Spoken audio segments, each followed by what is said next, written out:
प्यारे पशु भाइयों, पशुपालक भाइयों, पिछले काफ़ी समय से मैं आपके साथ काम कर रहा हूँ। बहुत बातें आपको समझाने की होती हैं। एक बात जो ख़ास है वो है पशुओं के खान पान के बारे में। आप खान पान पे जो है अपनी 90% से ज़्यादा खर्च करते हो और उतनी ज़्यादा बीमारियाँ आप प्राप्त करते हो। मुझे बड़ा दुख होता है कि मैं इतना कुछ जो है कि आप लोगों को बताता हूँ और जिनमें जो टेलीफोन मेरे पास आते हैं वो समस्या वहीं की वहीं होती है। पता नहीं क्यों एक ही बात पे आपका जोर होता है कि पशु को खिलाना है बस। आज मैं इस बात को बड़ा क्लियर करता हूँ कि जो गलती ये चली हुई है ये हमारे पूर्वजों से चली हुई है, हमारे बुजुर्गों से चली हुई है। कारण क्या है कि पशु पहले बाहर जंगल में जाते थे, एक चरवाहा सारे गांव के पशु ले जाता था, सारे दिन जंगल में रखता था, चुगते थे जो पशु। घर में आके उसको कोई विशेष भोजन नहीं दिया जाता था, दूध निकालते थे रात को, सुबह फिर दूध निकालते थे और पशु जंगल में चला जाता था। जंगल में पशु के साथ मालक नहीं जाता था, पशु चुग के अपने आप ही घर आ जाता था। इसमें कोई विशेष ध्यान देने की बात नहीं थी। जो समस्या है वो तब पैदा हुई जब पशु घर में बंद गया। हमें अब तक भी ये नहीं पता कि हमने पशु को क्या खिलाना है, कब क्या देना है, कितना खिलाना चाहिए, और इसकी नॉलेज ना होते हुए, इसका पता ना होते हुए हम इधर उधर भागते हैं और सिर्फ एक चीज़ हमारे पल्ले पड़ती है कि पशु को जितना खिलाएंगे उतना दूध ज़्यादा ले लेंगे। आप अपने मन में झांक के देखो कि आप इससे कितना मुनाफा ले रहे हो। जब महीने बाद आप जाके हिसाब करते हो दूध का और उसका खर्चे का, तो आप ये सोचते हो कि भाई दूध तो मोल का ही ठीक है, भाई तो घर का दूध बहुत महंगा पड़ रहा है। इसका कारण सिर्फ एक ही है कि हमारे बुजुर्गों को इस बारे में कुछ करने की जरूरत नहीं थी, उनकी ये नॉलेज हमारे पास नहीं आई। अब हमें इस नॉलेज को, इस ज्ञान को हमें प्राप्त करना होगा। ज्ञान क्या है ये? इसमें दो चार बातें ध्यान रखने की बात है। एक बात तो ये है कि हम पशु को खिलाते बहुत ज्यादा हैं।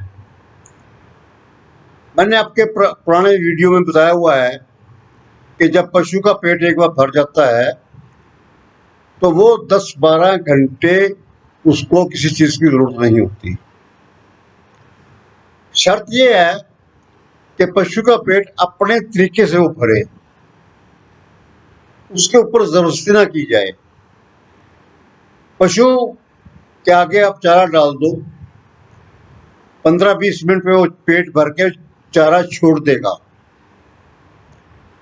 जब वो चारा छोड़ दे तो उसमें आटा दाना मिला के उसको आपने जबरदस्ती नहीं खिलाना, उसके आगे से चारा उठाना है।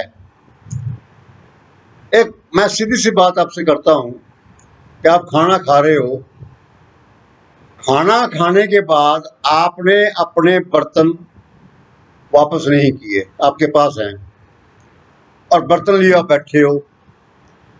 अब जरा समझने की कोशिश करो कि उस थाली में जो है जो थोड़ा बहुत सामान पड़ा है, अगर वो आपके पास थाली आपके हाथ में है तो आप उसको थोड़ा थोड़ा करके उठाते रहोगे। और यही हाल पशु का है। जब उसने चारा खा लिया, चारा उसके आगे पड़ा है, तो उसे मुंह मारता रहेगा, आपको ये पता नहीं लगेगा कि वो रजा है नहीं रजा। लेकिन एक शर्त तो है कि वो 10-15 मिनट के बाद जाकर एक बार खाना जरूर छोड़ देता है। जब वो खाना छोड़ देता है तो उसके बाद उसके आगे से जो बचा हुआ है वो उठा लो। आटा दाना का जो नुकसान है वो मैं आगे जो है आपको बताता हूँ क्या है। अब हम आते हैं कि जो पशु जुगाली करते हैं उनके 4 पेट होते हैं। उसके पेट की जो कैपेसिटी है, उसके जो है अंदर जो मात्रा आती है चारे की, वो 40-50 किलो, 40-45 किलो के आसपास होती है। और पशु निकलता है, चारा खाता नहीं है, निकल के जो है वो अपना पेट भर लेता है। और फिर उसके बाद जो है जब उसका पेट भर जाता है वो खाना छोड़ देता है। और फिर अगर हम चारा को उठा देंगे तो बिल्कुल ठीक है, अगर चारा नहीं उठाएंगे तो वो थोड़ा सा मुंह मारता रहेगा, आपको पता नहीं चलेगा कि इसने खाया है या नहीं खाया। अब यहाँ दूसरी गलती क्या होती है कि आप उसकी खब्बी जो कोख है, बाईं कोख है, उसकी तरफ ध्यान देते हो कि वो रजा है या नहीं रजा। और सबसे बड़ी गलती यहाँ होती है, जब पशु खाना खा रहा होता है तो उसकी जो कोख है वो नीचे ऊपर होती है, और जब वो कोख भर जाती है, वो पेट भर जाता है, तो पेट जो है ना वो नीचे चला जाता है और कोख जो है वो खाली नजर आती है। मालिक ये समझता है कि ये भूखा है और असलियत ये है कि उसने ज्यादा खाया है। ये एक पॉइंट जो है समझने वाला है कि जिसमें जो है हमारी सारी बहुत बड़ी, हम इसकी वजह से एक बड़ी भारी गलती कर रहे हैं। उस वक्त जो है जब उसका जो पेट है वो नीचे चला गया, इसका मतलब वो रज गया है, हमने उसके आगे से चारा बिल्कुल उठा देना है। कि जब वो पेट नीचे चला गया है तो उसका जो लेवल है पेट का, वो मुंह के लेवल से नीचे चला गया है, और उसको जुगाली करने के लिए उसको ऊपर उठाना पड़ेगा, जो कि बड़ी मुश्किल हो जाएगी। अगर आप उसको जो है कि नहीं आटा दाना खिला के और ज्यादा खिला दोगे तो जो जुगाली का टाइम है, जो जुगाली करने का सिस्टम है, वो उसका और बदल जाएगा और वो जुगाली पूरी कर नहीं सकेगा। इतने में आप फिर दोबारा उसको जाके वो जाके अपना चारा डाल दोगे। तो ये जो चारा है अंदर जो इकट्ठा हो रहा है, ये बदहजमी पैदा करता है, पशु को बंधा कर देता है, पशु को कब्ज कर देता है, पशु बार बार गोबर करता है। ये चीज का आप ध्यान नहीं दे सकते, नहीं पता चलता आपको। तो अब क्या, अब चारा जो है वो 3 चीजों का बना हुआ है, हरा और सूखा, और उसके बाद जाके आपका दाना। ये जो हरा और सूखा है, ये जब पशु खाता है तो इसके पेट में जाके ये खास किस्म की क्रिया करता है। उस क्रिया से जो है उसके अंदर लार पैदा होती है, और वो इतनी ज्यादा पैदा होती है कि जो हरा और सूखा चारा है वो उसमें डूब जाता है। ध्यान दो इस बात को। और वो उस हरे चारे को और सूखे चारे को हजम करने के काम आता है। अब जो दाना है वो क्या करता है, दाना दूध नहीं बढ़ाता। आपके अपने दिमाग से बात निकाल दो, दाना सिर्फ दूध के रास्ते जो कमी आई है उसकी पूर्ति करता है। इसकी बड़ा सीधे सी बात सुन है कि अगर ज्यादा दूध दे रही है, ज्यादा कमी आई है, ज्यादा दाना चाहिए उसको। अगर दूध कम है तो कम जो है कि उसका नुकसान हो रहा है, हमें कम दाना चाहिए। दूध नहीं दे रहा, उसको कोई नुकसान नहीं हो रहा, हमें उसको दाना नहीं देना है। सीधी सीधी बातें हैं। लेकिन पता नहीं क्या बात है, दाने के ऊपर जाकर बड़ा जोर है। अब ये दाना क्या करता है, दाना जो है वो खाने को स्वादिष्ट बना देता है। जैसे सब्जी अगर अच्छी बनी हो तो आप भी एक आध फुल्का ज्यादा खा लोगे, और ये वही काम करता है। और जो लार जो है सूखे हरे ने पैदा की है, उसको ये सारी को खत्म कर देता है। जब ये सारी को खत्म कर देता है तो जो दाना जो जो अपना चारा है, जो छोटी आंत में और बड़ी आंत में जाके हजम होना है, उसका चलना बड़ा मुश्किल हो जाता है, क्योंकि लिक्विड तो है नहीं, तरल तो है नहीं उसके पास।